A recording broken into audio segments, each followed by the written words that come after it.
Aku Fitri. Mungkin kalian pikir hidupku sempurna. Punya putri sematawayang yang sudah mahasiswi, rumah yang nyaman, dan status janda terhormat. Tapi di balik semua itu, ada kekosongan yang menganga. Aku merindukan getaran, sentuhan, dan perhatian. Dan takdir, atau mungkin kesalahanku, membawa Riko ke dalam hidupku. Dia pacar anakku, Karina. Awalnya hanya perhatian kecil, pujian sesekali, lalu sentuhan-sentuhan yang tidak sengaja. Ada percikan api di antara kami yang tak bisa kuabaikan. Aku tahu ini salah, sangat salah, tapi tubuh dan jiwaku yang kesepian seolah tak bisa menolak. Hingga suatu sore, ketika Karina tak ada, Riko mendekat. Kata-katanya, tatapannya, dan sentuhannya aku menyerah. Aku memberikan diriku kepadanya. Hubungan terlarang itu terus berlanjut, membelengguku dalam rahasia. Aku tahu ini akan menghancurkanku, tapi aku tak tahu bagaimana cara berhenti. Ikuti ceritaku, bagaimana aku terjebak dalam pusaran hasrat dan rasa bersalah ini. Hidupku, rasanya seperti menunggu kereta yang tak kunjung tiba di sebuah stasiun yang sudah lama ditinggalkan.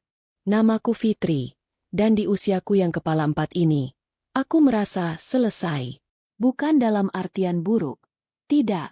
Aku sudah menunaikan kewajibanku sebagai ibu. Karina, putri sematawayangku, kini sudah jadi mahasiswi. Cantik, pintar, dan mandiri. Dia punya dunianya sendiri, teman-temannya, impian-impiannya. Sementara aku, duniaku hanya berputar di antara rutinitas rumah yang itu-itu saja. Menyiapkan sarapan, membersihkan rumah, sesekali arisan RT. Monoton. Dan aku sering bertanya-tanya, apakah ini saja yang tersisa dari hidup seorang Fitri? Suamiku sudah lama pergi, meninggalkan lubang besar yang tak pernah benar-benar terisi. Aku belajar hidup sendiri, mandiri, kuat demi Karina. Tapi di balik semua itu, ada kerinduan yang menggerogoti. Kerinduan akan sentuhan, tawa, atau sekadar percakapan yang lebih dari sekadar, "Sudah makan, Bu?" dari Karina. Aku tidak tahu apa yang aku cari, tapi aku tahu, jauh di lubuk hatiku, aku mendambakan sesuatu yang bisa menggetarkan duniaku lagi. Sesuatu yang bisa membuatku merasa hidup, bukan hanya sekadar bernapas. Dan tanpa kusadari, getaran itu akan datang, dari tempat yang paling tidak terduga, dan mengubah segalanya. Assalamualaikum. Suara Karina ceria. Jauh lebih ceria dari biasanya. Aku membuka pintu, dan di sana, Karina berdiri dengan senyum lebar, menggandeng tangan seorang pria. Dia tinggi, tegap, dengan rambut agak gondrong yang disisir rapi dan mata yang tajam. Ada sesuatu di tatapannya yang membuatku sedikit terpaku. Karisma. Itu kata yang tepat. Aura, nakal, yang membuatku langsung merasa was-was sebagai seorang ibu, tapi entah kenapa, juga sedikit tertarik. Waalaikumsalam, Karina. Siapa ini? Tanyaku, berusaha menahan ekspresi terkejutku. Ini Riko, Bu, pacarku. Karina berseru, tanpa sedikit pun menyadari perubahan di wajahku. Riko tersenyum, senyum yang entah kenapa terasa terlalu dewasa untuk pacar putriku. Ia mengulurkan tangan. Riko, Tante, senang bertemu Anda. Suaranya berat, dalam, dan entah kenapa membuat perutku sedikit bergejolak.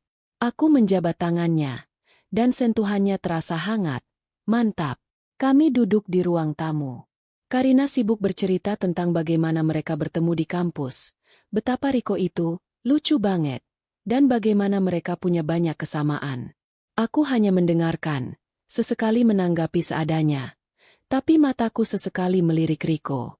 Ia menatap Karina dengan penuh perhatian, mengangguk-angguk, sesekali tertawa renyah. Aku seharusnya lega, melihat putriku bahagia. Tapi ada perasaan aneh yang tumbuh di dadaku. Semacam rasa iri yang tak beralasan, dan sedikit pesona yang memalukan. Riko juga punya cara untuk melibatkanku dalam obrolan. Ia memuji tata ruang rumah, menanyakan hobiku, bahkan mengatakan betapa aku terlihat awet muda. Pujian-pujian itu terasa asing, tapi juga menyenangkan. Sudah berapa lama sejak ada pria yang memujiku? Sudah lama sekali.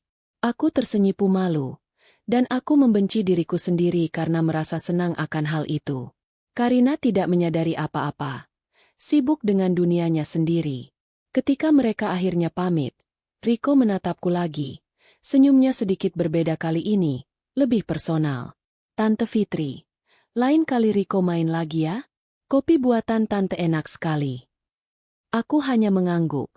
Lidahku keluh. Setelah pintu tertutup, aku berdiri di ruang tamu yang kembali sepi. Perasaan aneh itu masih ada. Aku tahu Riko pacar Karina, anakku sendiri. Tapi kenapa jantungku berdebar lebih kencang saat ia menatapku? Ini salah. Sangat salah. Tapi, kenapa juga terasa sedikit mendebarkan? Aku mulai mendapati diriku menanti kehadirannya. Setiap suara motor di depan rumah, setiap ketukan di pintu, jantungku berdegup lebih kencang. Ini adalah perasaan yang sudah lama sekali hilang dari hidupku. Perasaan yang seharusnya tidak boleh ada untuk pacar anakku sendiri. Tapi aku tidak bisa menipu diri. Riko membawa kembali getaran yang sudah lama mati dalam diriku. Tante Fitri, kok makin hari makin fresh, sih? Riko tersenyum. Matanya memancarkan sesuatu yang bukan sekadar pujian biasa. Kami sedang duduk di teras. Sore itu Karina sedang kuliah. Pasti ada rahasianya, ya? Aku pura-pura tertawa. Tapi pipiku memanas. Ah, Riko ini. Ada-ada saja. Riko beranjak dari kursinya. Mendekatiku. Ia duduk di undakan teras. Persis di dekat kakiku. Tangannya terulur. Seolah ingin meraih sesuatu di pot bunga dekatku. Tapi jarinya justru menyentuh lembut betisku. Sentuhan itu singkat, seperti tidak sengaja. Tapi aku bisa merasakan panasnya menjalar ke seluruh tubuhku. Aku menahan napas. Tidak bergerak. Saya cuma senang aja ngobrol sama tante. Bisiknya. Suaranya kini lebih rendah, lebih intim. Ia mendongak. Menatapku lurus di mata. Tante itu beda. Gak kayak cewek-cewek lain. Tante itu dewasa, tapi juga rapuh. Dan itu yang bikin saya. Ia terdiam, menatapku dengan sorot mata yang penuh arti. Jantungku berdegup kencang, memukul-mukul dadaku. Aku tahu apa yang ingin dia katakan, atau setidaknya, apa yang kurasa ingin dia katakan. Dan yang lebih mengerikan, aku ingin mendengarnya. Perasaanku campur aduk. Ada rasa bersalah yang luar biasa. Rasa jijik pada diriku sendiri karena membiarkan ini terjadi. Tapi juga ada tarikan magnet yang tak bisa kutolak. Aku ingin melarikan diri. Tapi kakiku seolah terpaku di tempat. Riko, kamu pacar Karina. Bisikku. Suaraku nyaris tak terdengar. Aku mencoba mengingatkan diriku. Mengingatkannya. Tentang batas yang tidak boleh dilanggar. Saya tahu, Tante. Jawabnya. Suaranya tetap rendah. Tapi saya nggak bisa bohong sama perasaan saya. Ia kini mencondongkan badannya sedikit lagi. Wajahnya mendekat. Napasnya hangat menerpa pipiku. Tante Fitri, saya suka sama Tante. Kata-kata itu. Kata-kata yang sudah lama tidak kudengar. Diucapkan oleh orang yang paling tidak tepat. Aku menatap matanya. Dan di sana, aku melihat kejujuran sekaligus kenakalan. Ada gairah yang kuat. Gairah yang seolah menarikku ke dalam pusaran. Aku menutup mata sejenak. Membiarkan diriku tenggelam dalam sensasi itu. Ini salah. Sangat salah. Tapi aku begitu haus perhatian. Haus sentuhan. Haus perasaan dicintai. Ketika Riko akhirnya menyentuh pipiku.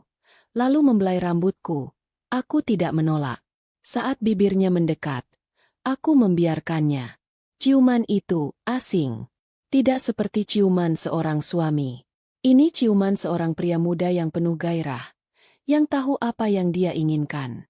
Dan aku, entah bagaimana, membalasnya. Segalanya terjadi begitu cepat. Namun terasa begitu lambat. Rasa bersalah menghantamku seperti ombak besar.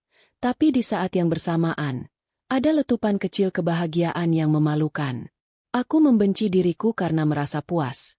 Tapi tubuhku, jiwaku yang kesepian, merespons. Ketika Riko akhirnya pergi, aku duduk di sofa, gemetar. Wajahku terasa panas. Air mata menetes tanpa kendali. Apa yang baru saja kulakukan? Bagaimana aku bisa melakukan ini pada Karina? Tapi di tengah penyesalan yang menghimpit, ada bisikan kecil. Aku merasa hidup. Sejak hari itu, garis batas yang samar itu bukan hanya kabur, melainkan sudah hancur tak bersisa. Riko datang lebih sering, kadang dengan alasan yang dibuat-buat, kadang tanpa alasan sama sekali. Dan setiap kali Karina tidak ada, atau saat Karina sedang sibuk di kamarnya, hal itu terjadi lagi. Berulang kali. Di sofa yang sama, di ruang tamu yang seharusnya menjadi saksi bisu kebahagiaan anakku. Aku membenci diriku sendiri setiap kali ia pamit pulang. Ada rasa penyesalan yang menggerogoti dari ujung kaki sampai ujung rambut. Rasa bersalah yang tak terhingga pada Karina, putriku yang tak bersalah, yang terlalu polos untuk menyadari pengkhianatan ibunya sendiri. Bagaimana bisa aku, seorang ibu, melakukan ini kepada pacar anakku? Pertanyaan itu selalu berputar-putar di kepalaku, seperti kaset rusak. Tapi di sisi lain, ada juga kecanduan yang memalukan. Riko seolah membawa kembali semua yang hilang dariku. Sentuhannya, tatapannya yang penuh gairah, kata-kata manisnya yang membuatku merasa diinginkan. Perasaan ini begitu kuat, begitu memabukkan, hingga seringkali menenggelamkan suara hati nuraniku. Aku tahu ini salah, sangat salah, tapi aku tak punya kekuatan untuk berhenti. Aku sudah terlalu jauh. Hidupku kini dipenuhi rahasia. Setiap kali Riko datang, aku harus bersikap normal di depan Karina, memastikan tidak ada yang aneh. Aku harus pintar menyembunyikan getaran di tubuhku, kemerahan di pipiku, atau tatapan mata Riko yang kadang terlalu lama tertuju padaku. Karina, yang selalu sibuk dengan dunianya, tidak banyak bertanya. Ia hanya sesekali mengomentari, "Ibu kok akhir-akhir ini sering melamun?" Atau, "Ibu kelihatan capek." Aku hanya bisa tersenyum tipis, berbohong, mengatakan aku baik-baik saja. Aku mulai merasa asing dengan diriku sendiri. Wanita di cermin bukanlah Fitri yang kukenal. Mataku, dulunya memancarkan ketenangan, kini terlihat lelah dan penuh beban. Ada bayangan gelap di bawahnya, bayangan dari setiap malam yang kupenuhi dengan pertanyaan, penyesalan, dan ketakutan akan terbongkarnya rahasia ini. Aku terjebak dalam labirin hasrat dan rasa bersalah.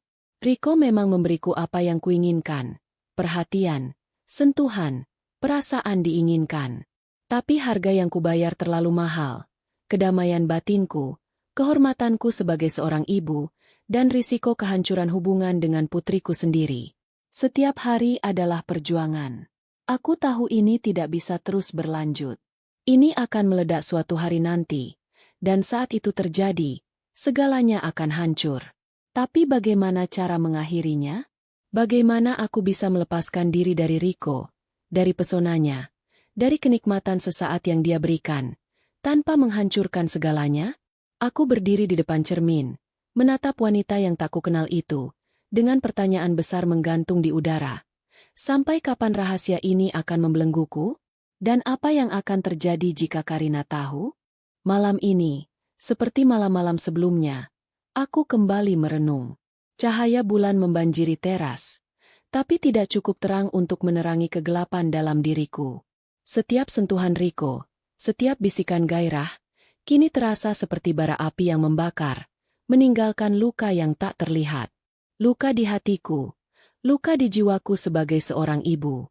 Aku tahu, ini bukan cinta. Ini hanya pelarian dari kesepian yang panjang, dari rasa tak diinginkan yang sudah lama bersarang. Riko hanyalah pemicu, sebuah cermin yang menunjukkan betapa rapuhnya aku di balik topeng kemandirianku. Aku membiarkan diriku terbawa arus, tenggelam dalam perasaan yang memabukkan namun beracun. Bagaimana ini akan berakhir? Apakah rahasia ini akan terkuak dan menghancurkan semua yang telah kubangun? Apakah Karina akan melihat ibunya bukan lagi sebagai sosok panutan, melainkan sebagai seorang wanita yang tersesat? Pertanyaan-pertanyaan ini menghantuiku setiap detik. Aku menghela napas panjang, dinginnya malam menusuk kulitku. Aku ingin mengakhiri ini, ingin kembali menjadi Fitri yang dulu, yang damai dan tentram. Tapi rasanya seperti terjerat jaring laba-laba. Semakin kuronta, semakin aku terbelit. Aku harus mencari jalan keluar, entah bagaimana caranya. Demi Karina, demi diriku sendiri. Sebelum semua ini benar-benar menghancurkanku, dan semua orang yang kusayangi. Aku hanya bisa berharap, ada harapan di ujung kegelapan ini.